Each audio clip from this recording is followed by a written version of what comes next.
मेरी भाषा सुनाने की बात कर रहे हैं ये, तो फिर इनको भी तो न्यूज़ चैनल वाले कहते हैं। इनको कौन सा कोर्ट कहते हैं? न्यूज़ वाले हैं ना, न्यूज़ वाले हैं तो अपनी उसमें रहे, लिमिट में न्यूज़ दिखाएं। हेलो गाइस, आज मैं बात करने वाली हूँ एल्विस यादव के बारे में। एल्विस यादव डायरेक्टली रिप्लाई किए कुछ मीडिया वाले को। वो काफी गुस्सा नजर आए। इसे जानने के लिए आप पूरी वीडियो को जरूर देखें और यदि वीडियो आपको पसंद आई हो तो लाइक करें, कमेंट करें और हाँ, सब्सक्राइब करना ना भूलें। आप सभी को पता ही होगा कि कुछ दिन पहले एल्विस यादव को रेप पार्टी के साथ जोड़ दिया गया था, जिसके कारण वो मैटर उसी समय वो सॉल्व कर चुके थे। पर मीडिया वाले फिर से उनके पीछे लगे हुए हैं, जिसके कारण आए दिन उनके लिए कुछ न कुछ वीडियोस अपडेट होती रहती है और इसी वजह से एल्विस यादव काफी गुस्सा हुए और उन्हें डायरेक्टली रिप्लाई भी किए। वो स्पेशली इंडिया न्यूज चैनल के बारे में बात कर रहे थे और वो कह रहे थे कि यदि ऐसी कुछ भी बात है तो आप मुझसे डायरेक्टली लाइव पर आएं और मेरे साथ बातें करें। 4-5 बंदे मिलकर एल्विस यादव के बारे में कंटिन्यूअसली कुछ न कुछ वीडियोस अपडेट किए जा रहे हैं और एल्विस यादव को लगता है कि वो अपने वीडियो के व्यूज बढ़ाने के लिए ऐसा कुछ कर रहे हैं और सच में ये तो बहुत बड़ी गलत बात है किसी के कैरेक्टर पर बात करनी। कुछ 6 बंदे मिलकर कंटिन्यूअसली कुछ न कुछ गलत बातें बोले ही जा रहे हैं एल्विस यादव के बारे में। इवन एल्विस यादव के अगेंस्ट जो भी वीडियोस अपडेट की गई है इंडिया न्यूज पर, उसके ऊपर बहुत सारे पॉजिटिव कमेंट्स भी आए हुए हैं फॉर सपोर्टिंग एल्विस यादव। भले ही एल्विस यादव को बहुत गुस्सा आ रहा था, पर वो हंसते हुए सभी वीडियोस पर रिप्लाई कर रहे थे और भी वो बहुत कुछ कहे इसी मैटर पर। वो क्या कहे आप देखिए।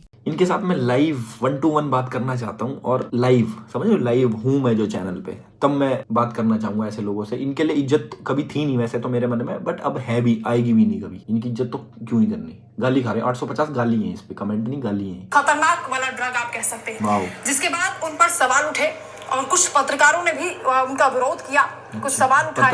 वे पत्रकार थे विरोध करने वाले।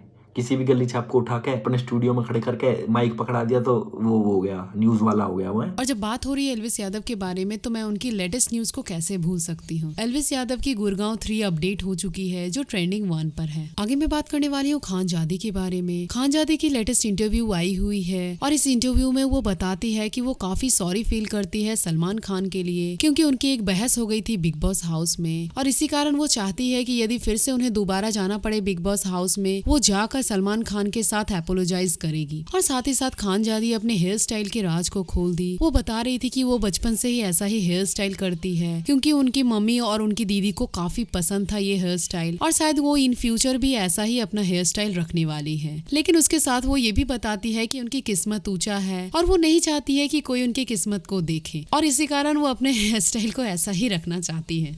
सलमान खान बायस लगे आपको?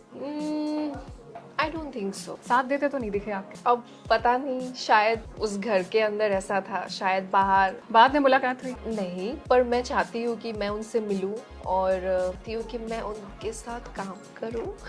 एक मौका अगर मुझे मिलता है then I will definitely prove myself. आपको ये नहीं लगा कि बचपना है मेरे अंदर भी, मैं भी खान वो भी खान, लेकिन उन्होंने आपको बहुत समझाया, थोड़ा समझ जाए और बस मुझे माफ कर दे। आगे मैं बात करने वाली हूँ उर्फी जावेद के बारे में। उर्फी जावेद हो दी बिग बॉस के कंटेस्टेंट UK07 राइडर को। एक्चुअली UK07 राइडर इंस्टाग्राम पर एक स्टोरी शेयर किए। वो अपने एक पॉडकास्ट में कह रहे थे कि लड़कियों को मर्यादा में रहनी चाहिए और साथ ही साथ वो कहें कि राखी उनकी सिस्टर है, वो भी अपने लिमिट्स में रहती है, वो कभी भी अपने आवाज नहीं उठाई। पर क्या था, उर्फी जावेद मर्यादा की बातें सुनते हुए काफी भड़क गई और कहने लगी कोई भी छपरी जाकर बैठ जाते हैं पॉडकास्ट पर और जोकर की तरह बातें किया करते हैं। These days छपरी sit in any podcast, talk foolishly and think they sound intellectual. Called bros, this can't called मर्यादा, it is called patriarchy। भले UK07 राइडर एक बहुत बड़े यूट्यूबर भी हैं, पर उनकी ये रिप्लाई अच्छी नहीं लगी उर्फी जावेद को, जिसके कारण वो भी बहुत गलत जवाब दी UK07 राइडर को। UK07 राइडर अभी तक कोई भी जवाब नहीं दिए हैं उर्फी जावेद को। ऐसी कुछ भी न्यूज आती है मैं आप सभी को जरूर अपडेट करूंगी।